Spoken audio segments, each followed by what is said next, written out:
You can't hear me? Okay, now you can hear me? Yeah. Okay. All right. Good afternoon, ladies and gentlemen. On this drizzly, cool June day. Okay, it's nice, it's good. So the book that we're gonna be talking about is the latest novel by Elizabeth Strout, who is by now quite a well-known name on the American literary scene. She's been a writer for over, let's see, well, give you a little bit of background. So I went to the shelves and found whichever books by her I could find. We, over the years, have done several of them. I like her writing, so I keep picking her books whenever she has a new one. But we haven't, so here we're missing her first couple of books. I think that many of you are familiar with her writing, have read her over the years. She is, as I said, an American writer. She was born in Maine.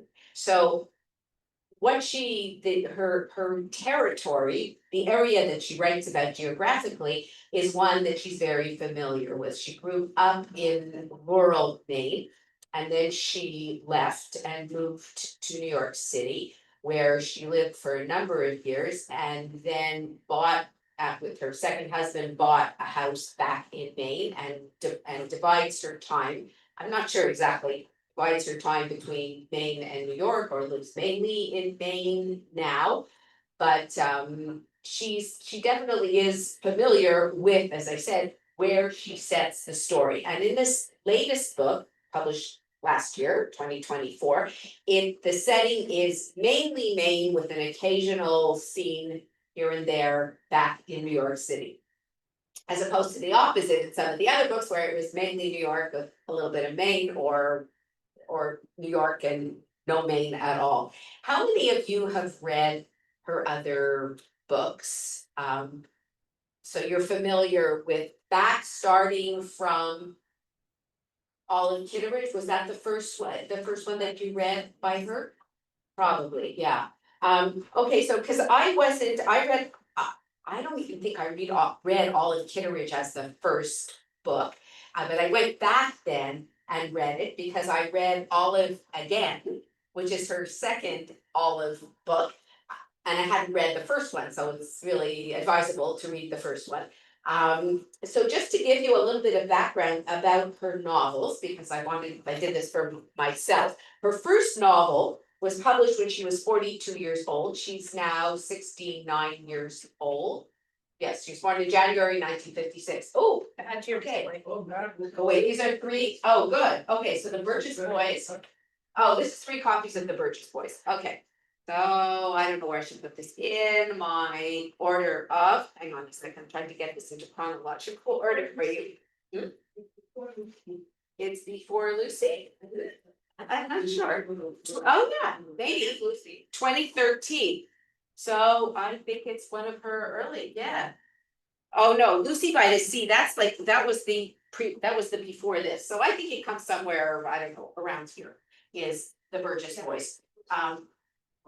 Anyway, we have 3 copies of it if anybody's interested in reading it, and there you go. So, yeah, okay, that's my display. But her first novel, which we do not have here, is called Amy and Isabel. And the reason that I got interested in reading it is because, remember, those of you who read Tell Me Everything, who's Olive's friend, her best friend, the right now love of her life, since her husbands have both passed away, is her friend Isabel, who lives on the other side of the assisted living that Olive is now residing in.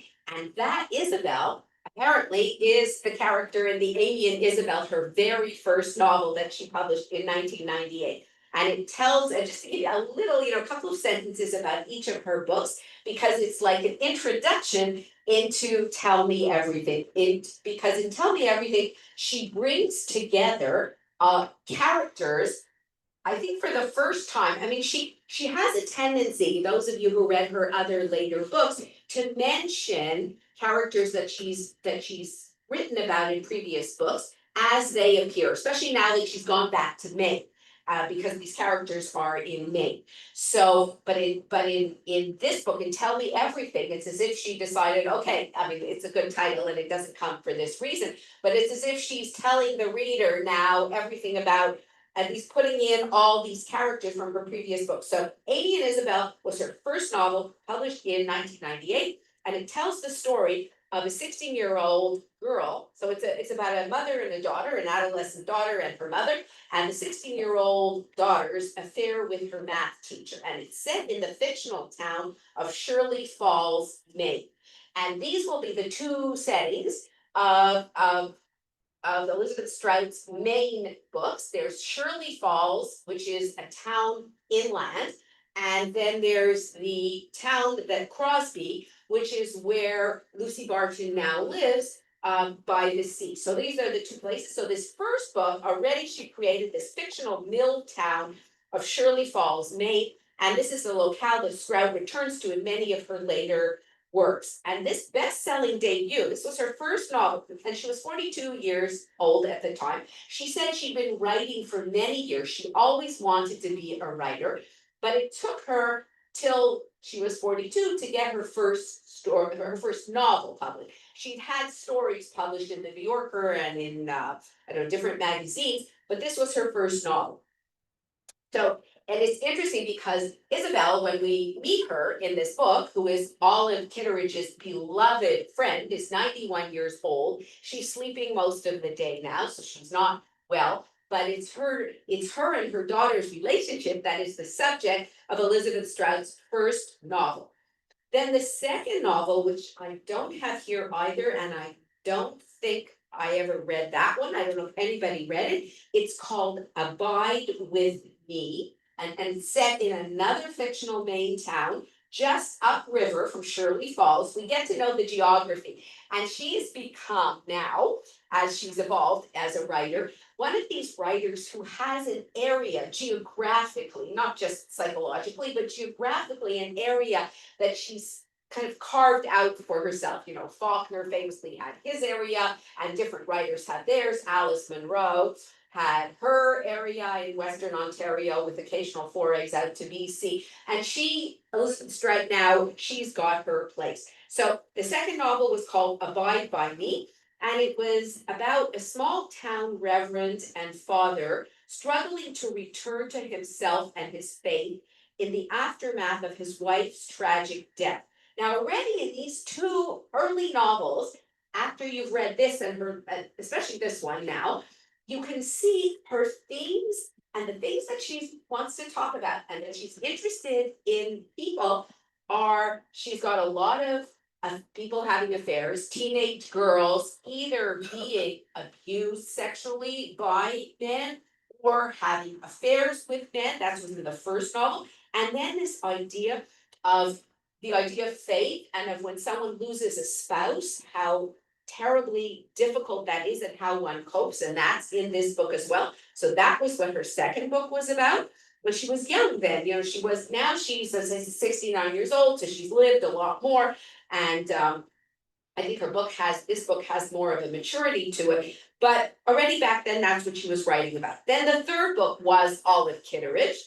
She won the Pulitzer Prize for that book, and she became probably, that's what made her as famous as she was, because the first two books got critically well reviewed, but once you win the Pulitzer Prize, so then it guarantees sales, and then you're somebody on the literary scene.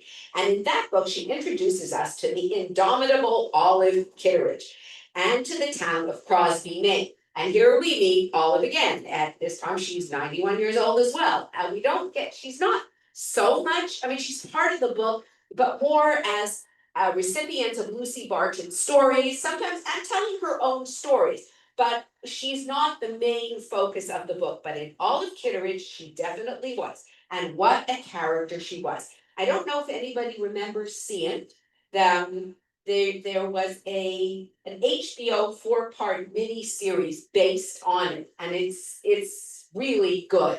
I forget the actress. She says here in an interview, Frances McDormand was the actress, played Olive Kitteridge, and she was funny because Elizabeth Strout in an interview said that I was very pleased with the miniseries, the way that they transformed my novel into this miniseries. But I really thought that actress, Frances McDormand, was too pretty for my Olive Kitteridge, because she wasn't supposed to be pretty. Anyway, so that story, Olive Kitteridge, is told in a series of 13 interlocking stories, and it captures the extraordinary, ordinary life of its titular character. And that's really, again, one of the things that Elizabeth Strout does very well, is she writes about people and their ordinary lives, but really believes that every ordinary life is quite extraordinary.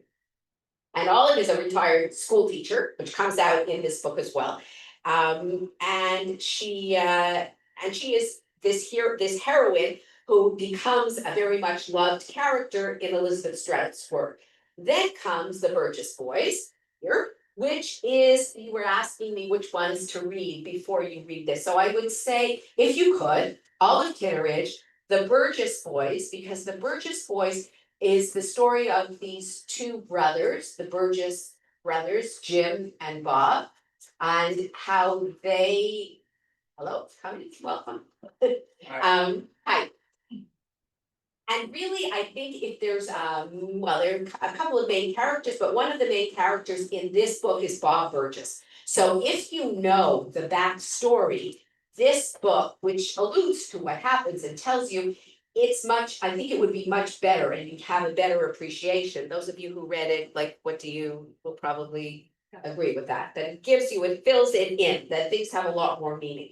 And it's the story of these brothers and of what happens in their lives. It's also, and by the way, these got picked, I think three or four of them have been Oprah Book Club picks, which is, and this one too, I think, has usually, yes, Oprah's Book Club always features this on the cover here. So this is an Oprah's Book Club as well. And it's the story, so there's Bob and his brother Jim, who also features in this book. And they are both lawyers living in New York at the time. Two lawyers. Jim is a very well-known corporate attorney, and Bob writes, he's a very different character than his brother. He writes appellate briefs for legal aid. Both of them have escaped the small town of their childhood, which is another one of Elizabeth Strout's themes, which is where she says, people, always in interviews I'm asked, how much of what you write is autobiographical?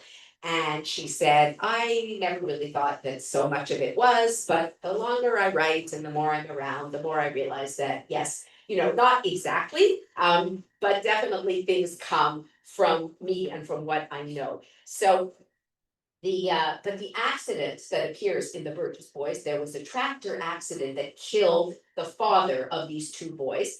And the town, and the story was that it was Bob Burgess who was to blame for the death of his father. And he's always lived with this terrible guilt that he was responsible for killing his father. And by the end of this book, there's a new twist on that, which is like nice because it ends, I think this book ends maybe more hopefully than any of her other stories. There are a lot of loose ends that get wrapped up in this story. But anyway, it's all about these two brothers, and Bob Burgess becomes a character that she has wanted to deal with more clearly because he is one of the main characters of this latest book. Then comes My Name is Lucy Barton, and that was Elizabeth Strout's first novel set outside of Maine, and also her first book to be written in a first-person voice. And do you remember that? Because that was I remember that one, even though it was now a number of years ago. Lucy Barton, when we meet her, the eponymous character by the name of Lucy Barton, she is a woman fighting for her life and against her childhood demons, and we meet her in a New York hospital. Remember that? She lies in a New York hospital bed. There was an appendectomy that had gone very, very wrong. There were complications, and she has to be in the hospital. Her mother, her estranged mother, comes to see her, and Lucy and mother have not seen each other in a number of years. And her mother is a very strange and disturbing character. And in flashbacks and conversations, Elizabeth Strout gives us a picture of who this Lucy Barton is, at least at that point in her life, trying with her mother to make sense of her childhood of poverty and abuse. And you remember that poverty and abuse, and it was such a disturbing story.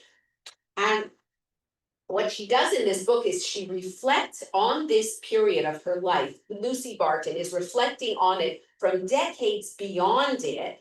And in this way, we get this picture of intergenerational trauma, of artistic impulse, and of family secrets that reshape themselves and the secrets and the characters over the years. So another interesting little tidbit from Elizabeth Strout's own life is that her grandfather committed suicide when he was in his 50s. And she never didn't know anything. I don't think she'd ever met the grandfather, and I don't think it was and never talked about, because she said, I came from Maine. And in Maine, people did not talk about things. There was a certain, there was stoicism, and you didn't discuss feelings and you didn't talk about things. But that was in Elizabeth Strout's own life. So you've got that, and that happens in her stories as well. In Tell Me Everything, you have Olive Kitteridge talking about the suicide of her own father, and you have different people. I mean, it's a book that some reader who didn't like it very much said, well, nothing really very much happens. But to me, it was the opposite, that so much happens in the ordinary, I guess you could say ordinary, but very not ordinary lives that people lead. Next comes Anything is Possible. Where did I have that here? Right. Okay, so Anything is Possible. And these are stories. These are interconnected stories of a fictional small town. Except instead of Crosby, Maine, it's called Amgash, Illinois. And that was the hometown of Lucy Barton. And there you get the story filling in Lucy Barton's background, because she wasn't from Maine, the Lucy Barton character. Similar kind of family, similar kind of characters, but this was in Illinois. And we are introduced in that book to a new set of characters. And the book also reintroduces us to Lucy Barton herself, who is now a successful writer, returning to the fraught and familiar landscape of her childhood. Then you have Olive again, and Olive is back, another Oprah Book Club pick. Olive is definitely older in this story, potentially wiser, and maybe, as Olive writes, thinks herself, this is Olive's voice, maybe, oh, just a tiny, tiny bit better as a person. Because Olive is crotchety, and Olive is snarky, and Olive is snappy, and she's certainly the opposite of anything anybody could think of as warm and fuzzy.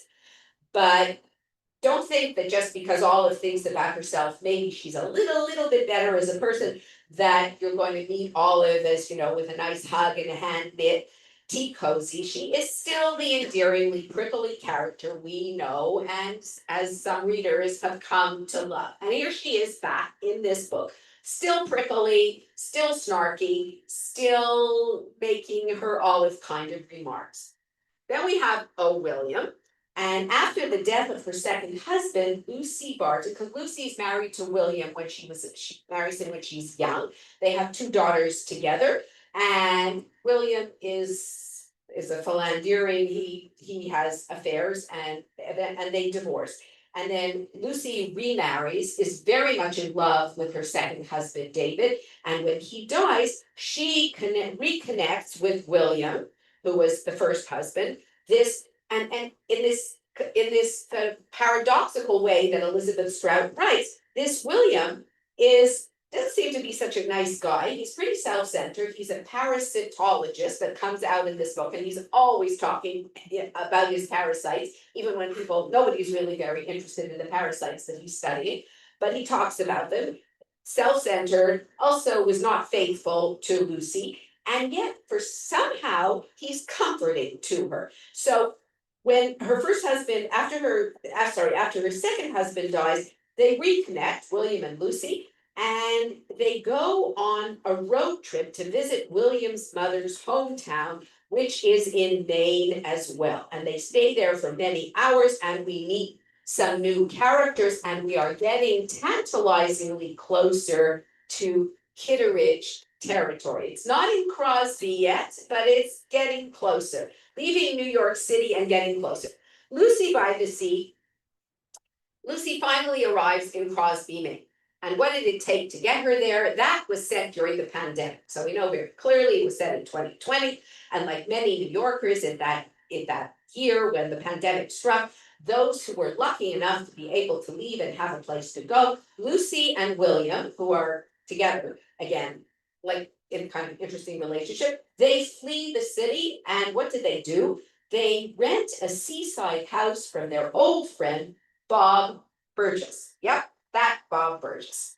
So they move in there. They don't know most of their neighbors, but we, her loyal readers, we certainly do. Particularly the old woman by the name of Olive, who Lucy hears through the local grapevine. And Lucy and William don't know the locals yet because they just moved in there. And Olive is there at the local retirement home, and she is talking in her Olive kind of way. But there's a very insular feel to this story, which is a pandemic kind of feel to it. So this, you could say, was Elizabeth Strout's pandemic novel, that you have the virus raging outside and the old feelings resurfacing within it. And this divorced couple, because they're divorced, William and Lucy, are together again due to the circumstances of the pandemic, and they're trying to figure out what kind of future, if they do have any future together. So now we come to Tell Me Everything. And in this book, finally, Lucy Barton and Olive Kitteridge's paths cross. But we also have Bob Burgess. So you could say these are the three main characters in this story. There is the storytelling aspect to the book. Olive Kitteridge and Lucy Barton are telling each other stories. And then there is also a murder investigation that she throws in, which sounds like an odd combination.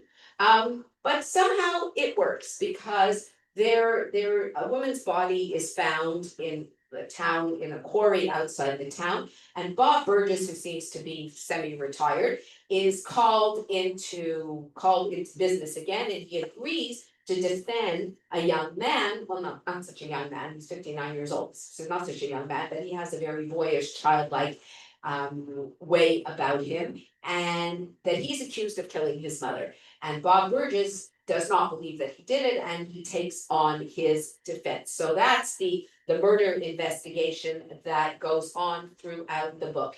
And I was a bit skeptical at the beginning of how this would work, but it somehow fit, at least she made it fit very nicely into the whole story. When she was asked in an interview, what made you decide to bring these three characters together? And she responded by saying, I never intend to keep writing about the same people. But gradually it came to me that they are all living nearby. I just get a kick out when authors talk about their characters, like they're really there and alive to them. So I realized, yeah, they're living close to each other. So, I wanted to get them together.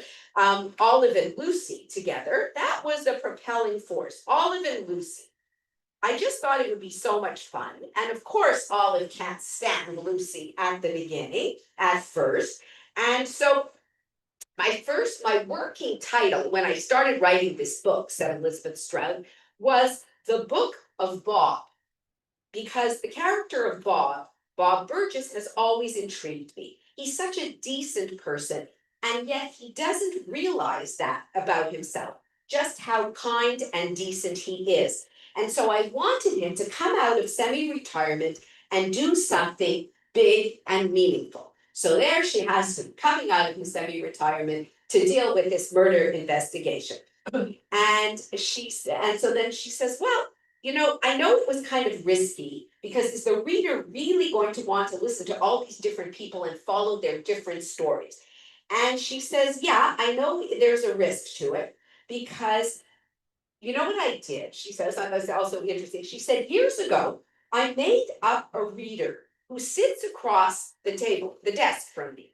And this reader is patient, but not super patient, interested in what I'm writing, but not, really very interested. So it's my job to take this reader who I've created along and deliver something that makes it worth their while to keep reading my book. Well, that's an interesting way of doing it. So she says, so I decided that this would work. And with this imaginary reader sitting across the desk from me, I set up my story. And so you have Olive and Lucy meeting regularly to share stories. That's what they do. That's how the book opens. And Olive insists, and now this is very interesting because maybe this is a reader that Elizabeth Strout along the way, she was worried about this, that Olive insists that a story needs to have a point. As what's a story if it doesn't have a point? It has to have a point to it. So Elizabeth Strout says, I don't really think that stories need points the way that people might, think they might need them. It's the telling of the story as one person perceives it that is the point. And when you go on, I don't know if you do this, you go on the Goodreads book site. Sometimes I do that just to see what people think of the book, and all kinds of reviews. And inevitably, yeah, you have a whole gamut. People really like a book, people really don't. You have some readers saying, I don't know, this book was so boring and it had no point, and I just read and read, and there was like nothing to hold my attention, and I didn't get it. And another reader will say, it was beautiful and it had so much meaning to me, and the writing was so evocative, and the themes that she deals with are themes that are universal. So people read a book and have very differing opinions on it. But so Elizabeth Strout feels that the story doesn't necessarily have to have a point, or there is a point there, but it might not be the kind of point that a novel that's really plot driven. There, maybe that says it better. That Elizabeth Strout's novels are not plot driven. Although in this case, yes, there is the murder investigation, and it's there, and it comes out at the beginning of the book, and it's solved by the end of the book, and it's solved to me in a satisfying way, in a way that makes sense to the way she's created the characters. So if you want to say what was the point of this book, besides discussing all the major themes of life and of people and of loss and of grieving and of major issues in people's lives, if that's not enough points, there's also a murder investigation that gets nicely solved at the end of the book. So she says, this story of Lucy and Bob, who in this book develop feelings for each other. Bob it becomes infatuated with Lucy Barton, which is a very interesting and a big part of the story. Lucy as well. And I don't know whether I shouldn't, no spoiler alerts, probably because you haven't read the book. So, but there's how can I say this? Elizabeth Barton was asked. Elizabeth Barton. There you go. Elizabeth Strout was asked, when you started to write this book, did you have any idea what you were going to do? Like, they're Lucy and Bob, and they're developing feelings for each other, and Bob is infatuated with Lucy. How their relationship would evolve. And she said, I really didn't. I really didn't know what was going to happen. And I thought to myself, I got myself into a pickle here, because how are they going to live with each other? And how are they going to live without each other? I don't really plan anything as a writer. I should be maybe more organized, but I just sort of start writing and see where it takes me. And so she says, yes, that's what I do. And I think of it a lot because I wake up a lot in the middle of the night. Elizabeth Strout says she's an insomniac. And I think to myself, how many people are lying awake in the middle of the night? And what are all these people about? And what are all these people thinking about when they're lying awake in the middle of the night? She said, and she herself said, I'm usually trying to get rid of the feeling of the dreams that I have so that I can get back to sleep. I dream so much. And she said, my mother died about 1.5 years ago. And last year I was dreaming that she was in prison. And I was thinking to myself, now that's a mistake. And the more I talked to the lawyers, the more I realized that they weren't telling me the truth. And just as I woke up, I realized that my mother was there in her dream. in prison for murdering somebody. Now, what in the world was all that about, says Elizabeth Strout. So dreams have been a big part of her writing. She says, what's always fascinating since I was a child was that when I looked at people, and she said I was a very solitary child. I had one brother and we didn't play much together with each other. I grew up very solitary, but I always wanted to be a writer. And she said, I think my mother also wanted to be a writer. She was a school teacher. She was never a writer, but she encouraged it in me. So Elizabeth Strout she didn't go into writing. She didn't study writing. She became a lawyer. She has a law degree, very interesting, because she tried writing and the stories didn't get published. And she thought, okay, but she worked at a bar because she had to make money. And then she thought, well, I'm going to be like a very old lady tending bar, and this is not going to be good. So I'll go to law school. And she was smart enough. So she went to law school. Practiced a little bit, but then realized that's not really what she wanted to do, and gave more, and she started to write more seriously. In the meanwhile, she was married to her first husband, and as they say, her first story was only published when she was 42 years old. So Lucy Barton and Elizabeth Strout have quite a few similarities. And so in this book, so what happens? The book opens, those of you who haven't, tell me again, how many of you actually read the book? Okay, so the opening is, she opens the story like this. This is the story of Bob Burgess, she tells us. A tall, heavy-set man who lives in the town of Crosby, Maine, and he is 65 years old at the time we are speaking of him. Bob has a big heart, but he does not know that about himself. Like many of us, he does not know himself as well as he assumes to. And he would never believe that he had anything worthy in his life to document. But he does. We all do. And then in this book, besides other things like the stories that Lucy Barton and Olive Kitteridge tell each other, there is the thing, as if Bob Burgess hasn't done anything else of note in his life, but it's as if she wants to tell us one thing that he does that's very worthy, and that's in defending this man who is accused of killing his mother. And he takes on this case, and the man who Bob feels is innocent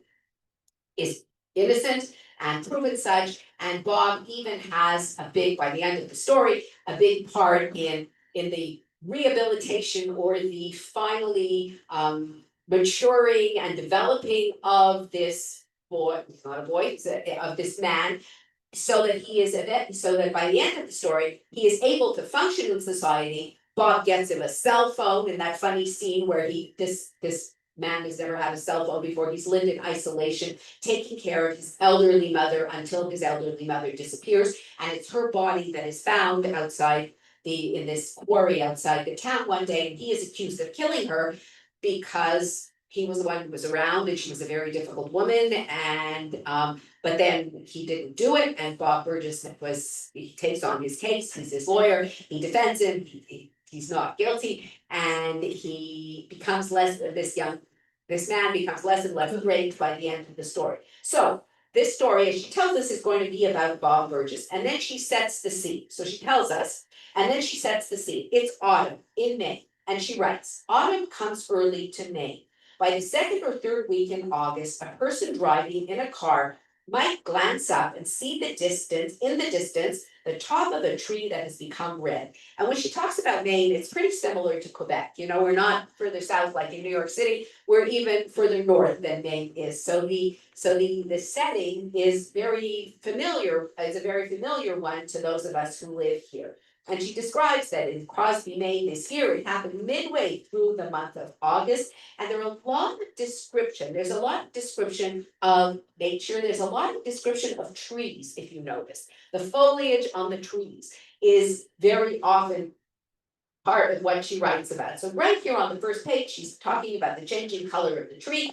And the tree, the color of it was not red, but a slightly orangey yellow thing. And she also tells us that she introduces the town of Crosby. So if you haven't read her previous books, you get enough information to know the town, to know the setting, to know the people. but it's definitely, I think it does give a richness to it and more background if you've read those, at least those three other books, the Olive Kitteridge, the My Name is Lucy Barton, and the Burgess Boys, to give you that. But you could do it without it. It's standalone, but better if you read the other one. So, and here the opening voice is the omniscient narrator who's introducing you to the scene. When you get to the middle of the town, you would see this. A few years earlier, people entering the town would have seen that. And then she says, on the third page of the book, we have Olive Kitteridge. Olive Kitteridge, who was 90 years old and living in the retirement community called Maple Tree Apartments, knew about Bob Burgess. She knew she had always liked him, and she thought he had a quiet sadness to him, most likely from his early misfortune. And what was the early misfortune? Which she tells us right before that in a paragraph. People spoke quietly of the tragedy that Bob had suffered in childhood. He had been playing with the gear shift of the family car, and it had rolled down the hill of the Burgesses' driveway. People in town understood that the car, and therefore Bob, had killed Bob's father, who was checking on their mailbox there. And that's what drives, I mean, the Burgess Boys is about the relationship of the two brothers and their lives and a lot more. But the underlying tragedy that is in that book that we first hear about is this incident that Bob Burgess grew up his whole life believing that he was responsible for the death of his father. And his brother Jim, who is this very successful corporate and defense lawyer, has told him that. It comes out by the end of this book that it's really not so clear. So the themes of this book, and the themes are many, as I said. You have the themes of loneliness, of aging, of grief, of, as I said, childhood trauma, which right here, Bob Burgess has it, and Lucy Barton, we know, and you're going to find out little bits in this book, but if you read My Name is Lucy Barton, then you really get more of what Lucy grew up with. And the how people love each other and how love exists in many different shapes and between different kinds of people and all ages of people, as well as all the untold stories that people keep inside them. And this is what fascinates Olive Kitteridge in her cantankerous way, and she's not a writer, but she was a school teacher. So again, you've got these school teachers and writers. A lot of the characters in Elizabeth Strout's book are that. And you have Lucy Barton, who is a professional writer. And in this book, she is already, a la Elizabeth Strout, a successful writer who's known, who is a local heroine and a local celebrity, because she's Pulitzer Prize winning and people know that. So all of this is here in the book. So there's lots of big themes here. And where does the book get its title from? Do you remember that? Those of you who read it, it's called Tell Me Everything. And I like on the cover of this, the cover of the edition that I have, are these two little birds. And one of them is like sort of talking to the other one, or at least that's how I imagine it. And they're chattering away and chirping away, and they're saying, like, because tell me everything, tell me everything, tell me everything. I have to know everything. So the title alludes to a scene in which Lucy, so what happens in this story? Yeah, you have the murder investigation evolving. You have the friendship that Lucy Barton and Bob Burgess have, and you have this unstated love that each are, especially Bob Burgess is infatuated with Lucy Barton, but he's happily married to Margaret. If you remember, she appeared in the previous stories as well. He's married her. She's an Episcopalian minister in that local small town, and she's a very nice and kind woman. Although her kindness and her niceness is questioned in this story, and an interesting aspect to it, those of you who read it, where Lucy Barton is taught. So Lucy has two daughters from a previous marriage, and we know that Bob Burgess never had any children. And he said that this was always, and this is Bob's second marriage. He was first married to a woman called Pam, who's going to reappear in this book as well. She was in the Burgess Boys, like all the characters who you know from previous books will appear. But he who was unable to have children, and this has always been a source of sadness to him. Lucy has the two grown-up daughters from her first marriage with the William, who she's now living with again. And by the end of the book, gets married to again.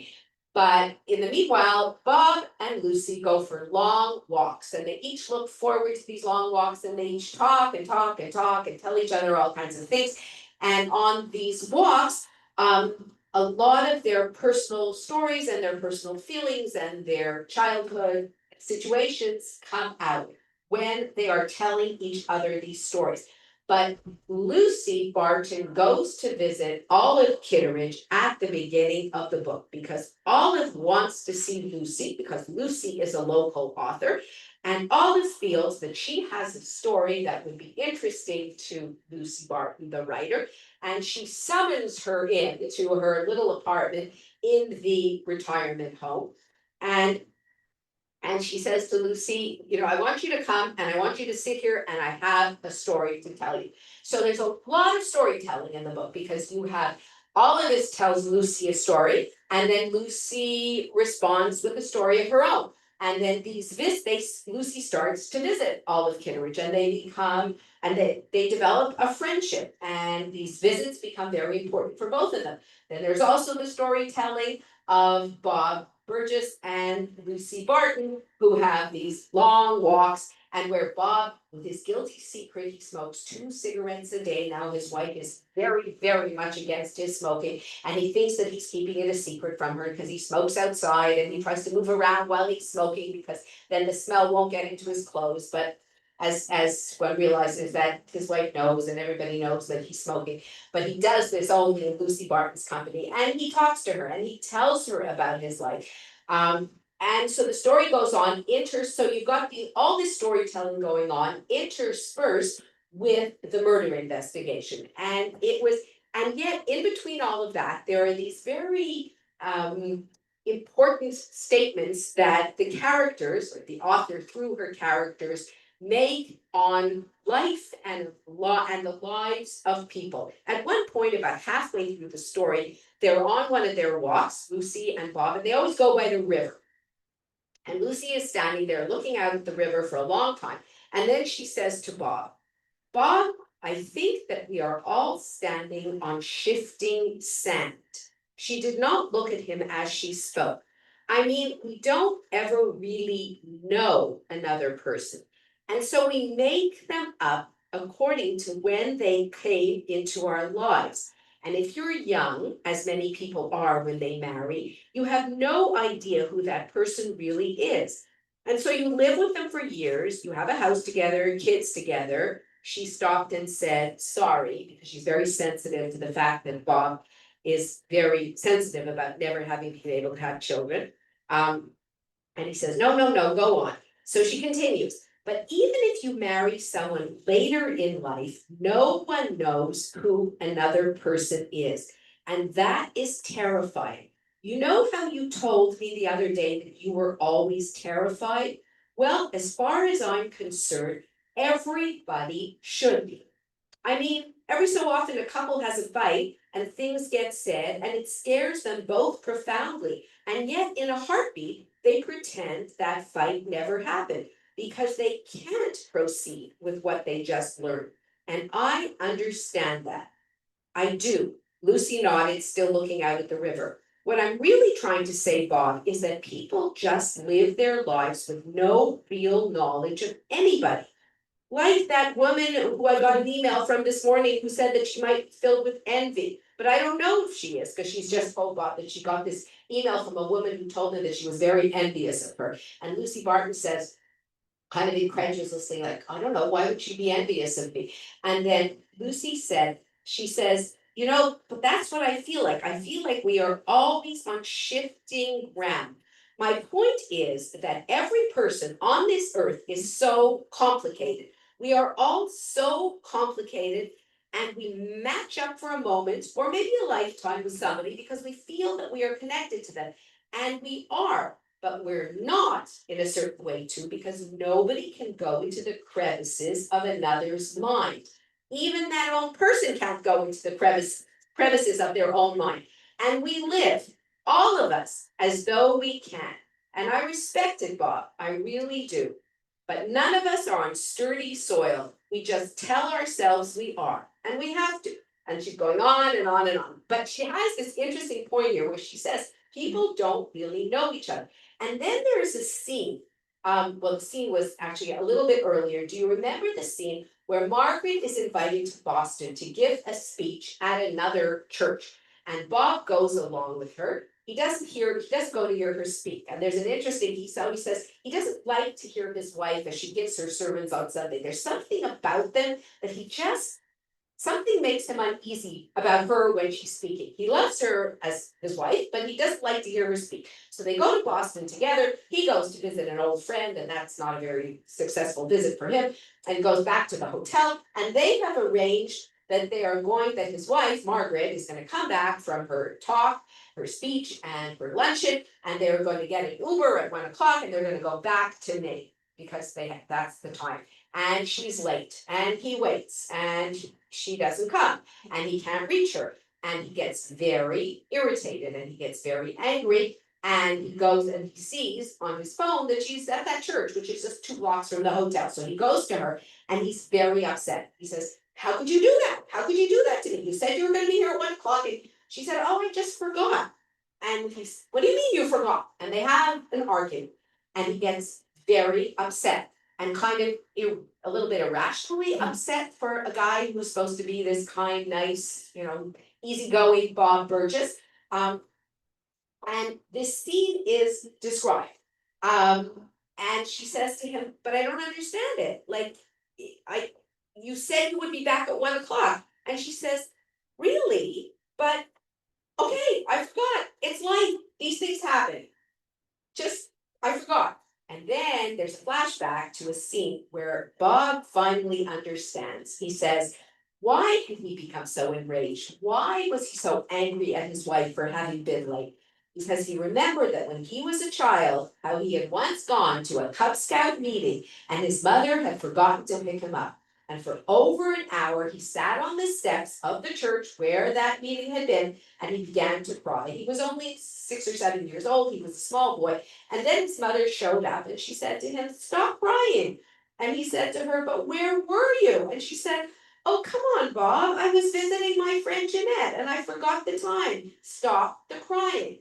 And he realizes that even he, as a 65-year-old grown man, still carries those feelings of abandonment, how your childhood experiences, how they affect you. So he says, "Okay, I realize now, and when I get back home, I will explain it to Margaret." But he saw that she was angry and she didn't understand why he had gotten so angry at her, because they have a discussion and he actually lifts his arm, raises his arm against her. And they had never had, it seems like, or at least we never heard of a fight like this that they had before. And he says to her that, you do these things, you said those things to me. And what does he think of? Lucy Barton had said to him that that her daughter, she has these 2 grown daughters, and one of her daughters thinks that maybe her husband is a narcissist. And what are the qualities, the characteristics of narcissists? They love being the center of attention, they cannot take criticism, they are controlling, they talk about themselves all the time, and they are not empathetic. So he's thinking to himself now, maybe Margaret is really a narcissist. The woman I married, who I thought was such a wonderful woman, maybe she's a narcissist. But that, he says, not really quite true, because she was very compassionate about her congregants. But then they like to think that they can save the world. There is a grandiosity to them. And when they do good things for people, they do it only because it makes them feel better. So Margaret apologized. I mean, it's such a scene in a relationship between 2 people that you see can happen. But the way Elizabeth Strout analyzes it is she brings light onto an experience that people might have in some form or other in their own relationships. And when he comes home, And he says for the first time, he didn't care that he smelled of smoke because he'd been for outside walking. And his wife Margaret says to him, I was an idiot about the way I behaved. And I know when you were raising your arm, you weren't going to do anything to me. But she says, and he says to her, you know, you're pretty self-absorbed at times, Margaret. You really haven't asked me much about this case that I've taken on. And you gaslighted me this evening when I told you why I was upset. I think that's what gaslighting is, turning it around on another person. And he goes upstairs to their bedroom and he still can't believe that this has happened. And she comes upstairs and she apologizes to him. She says, I'm so sorry. I really did I didn't behave to you nicely. And then they make it up. But there's still that little rift that it takes a while in the book to heal. So you have the way Elizabeth Strout describes relationships with people, she has an ability to do it in all the subtleties and the complexities and really complexities, because as Lucy Barton said, people are very complicated and nobody can really know another person. No matter, you could live with somebody for 50 years, but you still are not inside that person's head. And as Lucy Barton says, and even the person doesn't know why they do things. So at the end, by the end of the book, all kinds of things I'm trying not to spoil it for those who haven't read it, get wrapped up very nicely in most ways. And the love affair between, well, how the infatuation between Bob and Lucy is kind of comes to its closure the way it had to. And Olive tells a few final stories at the end, and there's just want to just quote you a passage towards the end of the book where when Lucy goes and tells Olive the story about, and right from the very beginning, when Lucy Barton comes to visit Olive for the first time, Olive Kitteridge thinks to herself, this Bob Burgess is in love with Lucy Barton. And I don't know if Lucy Barton realizes this, but there's this thing going on between the two of them. And she, because she's a very smart woman, this Olive Kitteridge, she gets it very much right at the beginning, even if the characters themselves don't really know what's going on. And when Lucy leaves in the final meeting that they've had at the end of the book, when Lucy tells Olive her final story and Olive tells Lucy her final story, that Olive and Lucy, and they have a good cry, and she says to her, Lucy says to her, you know, we kind of broke up that day because Bob, being Bob, saved us both from getting together in a way which would have been a terrible mistake. And I understood after a while that Bob was such a good man. And then later I agreed to marry William, which was right. I met William when I was practically a child, and we've gone through so much together. I love him, and also, it's odd, but he makes me feel safe. And Bob is with Margaret, which is right too. So this is not the saddest story ever told. Love is love, Olive. What do you mean? Olive asks her. Well, I'll tell you what I mean. Years ago, I read an article and the title was Love is Love.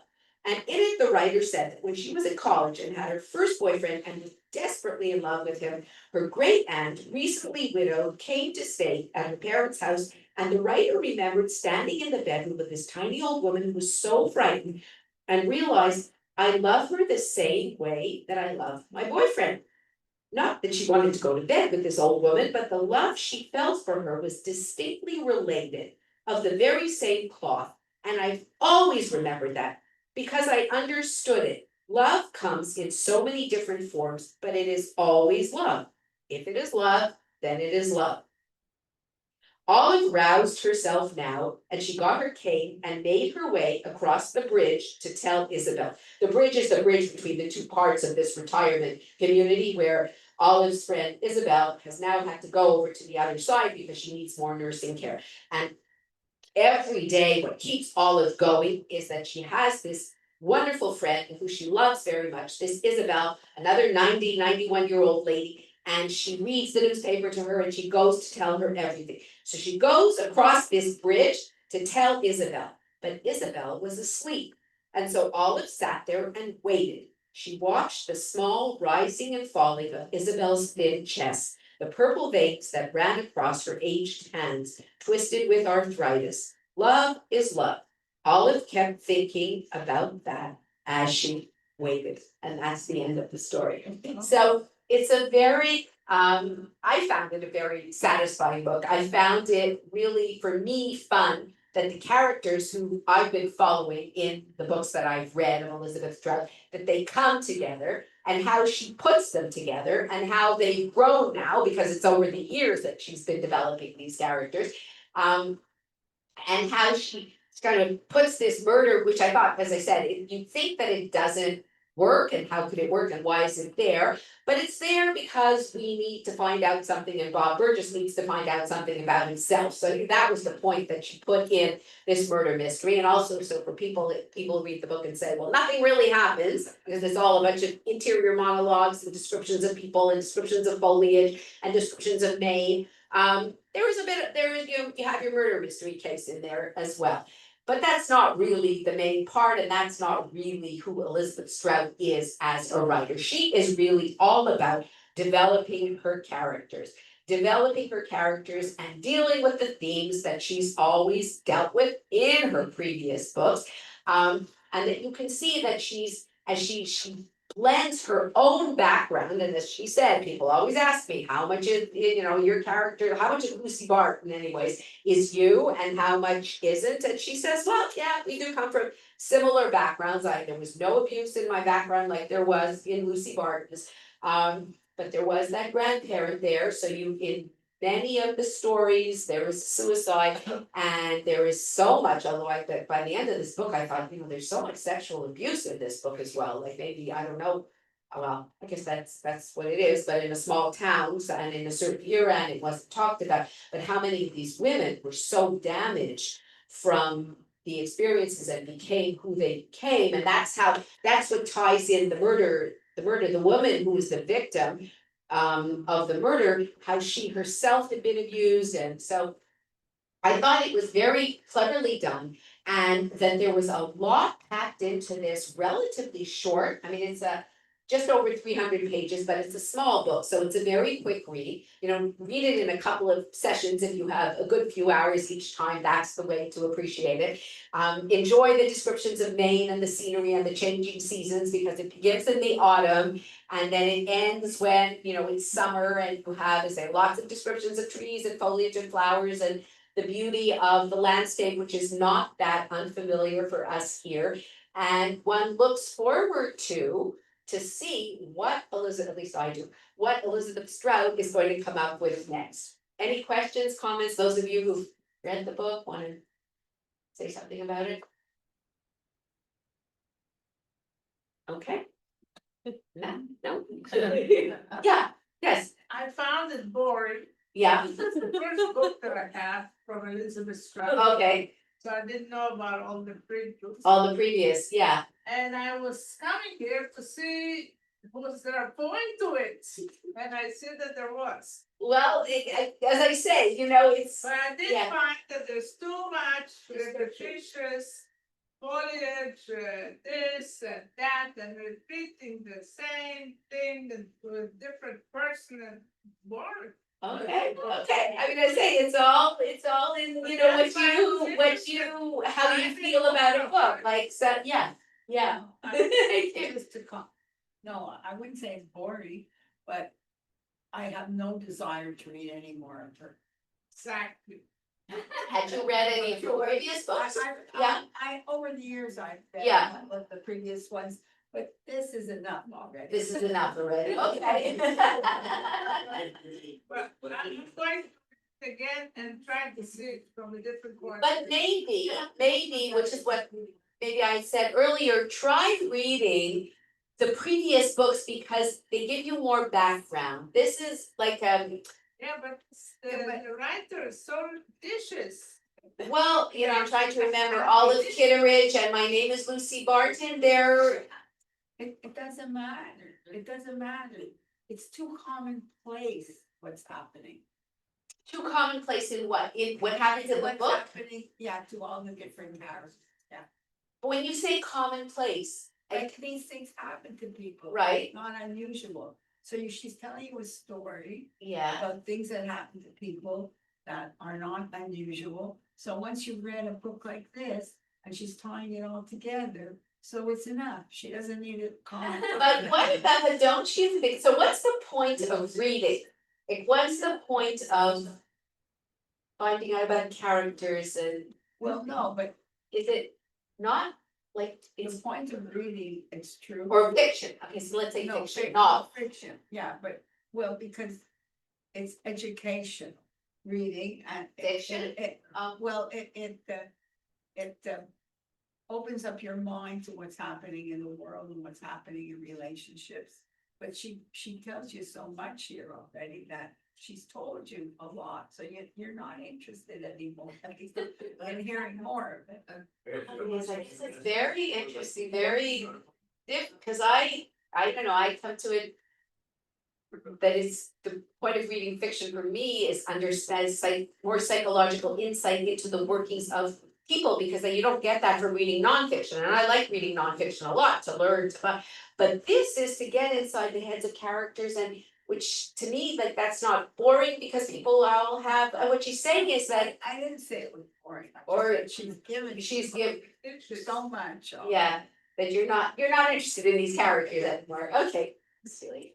I was gonna say what you just said, she takes ordinary people, three women maybe two places out, and you don't know them. And it makes them interesting, it gets into their heads and minds, and you'll learn about psyches and stuff. Psyche and what makes them I do find things, that's what- and yeah, That's so. fiction and yeah. but I like about it. People having insights, That's it, is the insights into what makes people who they are and why they do things, and I mean, they have such lives, they're, I don't know, like I guess. To me that, yeah, that's what one reads fiction for, because nonfiction, you read for education, to find out information, to I don't know, entertainment, but an author who can really, and who thinks about things and who delves into things. No, she's a good author.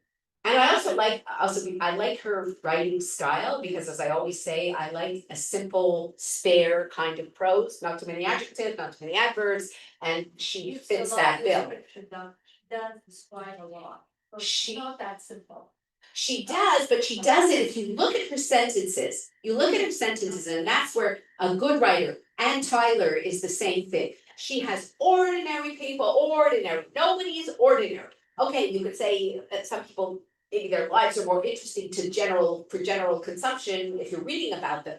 But nobody inside their head is uncomplicated, and I think that's what comes out in this book, that even the characters themselves takes a while for them to figure, or years for them to figure out why they do the things that they do. Like this Bob Burgess, when he has an argument with his wife and he reacts so strongly and she's late. And she says to him, but I'm just late, that's late. And then he thinks about it a little bit more, and he realizes that when his mother didn't come pick him up when he was 6 or 7 years old, and he sat there crying, thought that he was abandoned, and his mother comes and says the same thing, like, why are you crying? I was at my friend, so I forgot, But a 6-year-old, it's huge, and it stays with you. And he never understood that until he's a 65-year-old man, and why did he get so angry at his wife?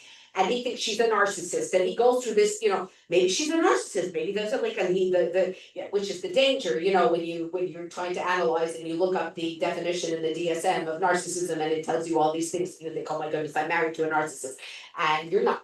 But I don't know, so this is fiction, right? You could say, like, some people like certain writing and other people like different writing, and it's all very personal. As I say, I don't think there's not a right or wrong. It's, to me, she is a good writer. Like, you can't say, I don't think you could say she's not a good writer. Her prose is again, me thinking, beautifully done. Every sentence, like, just if you go back and read it, the way she puts so much into one sentence, a few sentences, the mood she's able to convey, the bits about a person that she can tell you by what she chooses to tell you. What I did like is her descriptions of the seasons. Oh, you did like, okay, yeah, Good. yeah, Yeah. especially since our seasons are. Well, that's what I'm saying, that's what makes it relatable, you know, but then in August, we already see the red on the top of the trees. Whereas if you live down in New York, and you wouldn't be seeing it yet.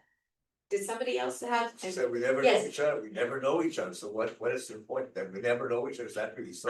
So she's saying that everybody is a mystery, that we have to realize that everybody else, even if you think you know somebody else.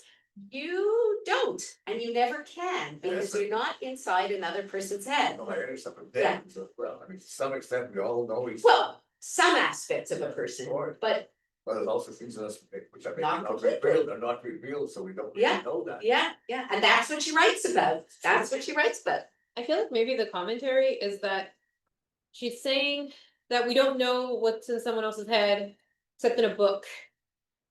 There we know what's someone else's But you head. have two people telling stories to each other, right, like Olive and Lucy Barton, Yeah, and telling you get each the other. background, so you get the dialogue and then what they're thinking. Yeah, so you can know people through books that you could never know not.